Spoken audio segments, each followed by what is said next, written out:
ವಿಜಯಪುರದಲ್ಲಿ ಮಂಗಳವಾರ ಸಂಸದ ರಮೇಶ ಜಿಗಜಿಣಗಿ ಅವರು ಮಾಧ್ಯಮಗೋಷ್ಠಿಯಲ್ಲಿ ಮಾತನಾಡಿ, ಕರ್ನಾಟಕ ರಾಜ್ಯದಲ್ಲಿ ದಲಿತ ಮುಖ್ಯಮಂತ್ರಿ ಆಗಬೇಕು ಎಂಬುದು ತಮ್ಮ ಬಹುದಿನಗಳ ಆಸೆ ಎಂದು ತಿಳಿಸಿದರು. ಎಲ್ಲ ರಾಜ್ಯಗಳಲ್ಲಿ ದಲಿತ ಮುಖ್ಯಮಂತ್ರಿಗಳು ಆಗಿದ್ದಾರೆ. ಆದರೆ ಕರ್ನಾಟಕದಲ್ಲಿ ಇದುವರೆಗೂ ಒಬ್ಬರೂ ಆಗಿಲ್ಲ. ಕಾಂಗ್ರೆಸ್ನಲ್ಲಿ ದಲಿತ ಮುಖ್ಯಮಂತ್ರಿಗಳಿಗೆ ಕೂಗು ಕೇಳಿ ಬರುತ್ತಿರುವ ಈ ಸಂದರ್ಭದಲ್ಲಿ ದಲಿತ ಮುಖ್ಯಮಂತ್ರಿ ಆದರೆ ತಮಗೆ ಸಂತೋಷವಾಗುತ್ತದೆ ಎಂದು ಅವರು ಹೇಳಿದರು.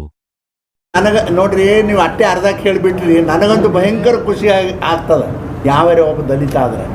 ಏನ್ರಿ, ಎಲ್ಲ 50 ವರ್ಷ 75 ವರ್ಷ ಆಯಿತು ಸ್ವಾತಂತ್ರ್ಯ ಸಿಕ್ಕು. ಈ ರಾಜ್ಯದ ಎಲ್ಲ ಸುತ್ತಮುತ್ತ ರಾಜ್ಯಗಳಲ್ಲಿ ದಲಿತ ಮುಖ್ಯಮಂತ್ರಿ ಆಗ್ಯಾನ. ಈ ಕರ್ನಾಟಕದಾಗ ಏನು ಧಾಡ್ಯಾಗದಪ್ಪ, ಏನು ಬರೀ ಮುನ್ಸಿಪಾಲ್ಟಿ ಕಸ ಹೊಡೆಯವ್ರು ಅಟ್ಟೆ ನಾವು ದಲಿತರು.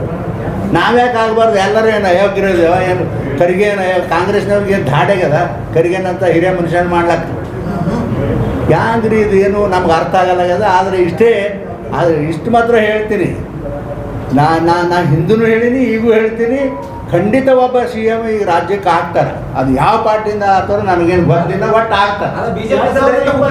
ನೋಡ್ರಿ, ಈಗ BJP ಪ್ರಶ್ನೆ, ನಮ್ಮ ಕಾಂಗ್ರೆಸ್ ಬಿಜೆಪಿಯಿಂದ ದಲಿತ ಮುಖ್ಯಮಂತ್ರಿ ಆಕಾರ ಅಲ್ಲ ಮಾಡಿದ್ರ ಉಳಿತದ, ಮಾಡಿದಿಲ್ಲ ಅಂದ್ರೆ ಜನ ಬೈಕೋತ ಹೋಗ್ತಾರ ಅಷ್ಟೇ. ನೋಡ್ರಿ, ದಯವಿಟ್ಟು ಅದನ್ನ ಕೇಳಕ್ಕೆ ಹೋಗ್ಬೇಡ್ರಿ.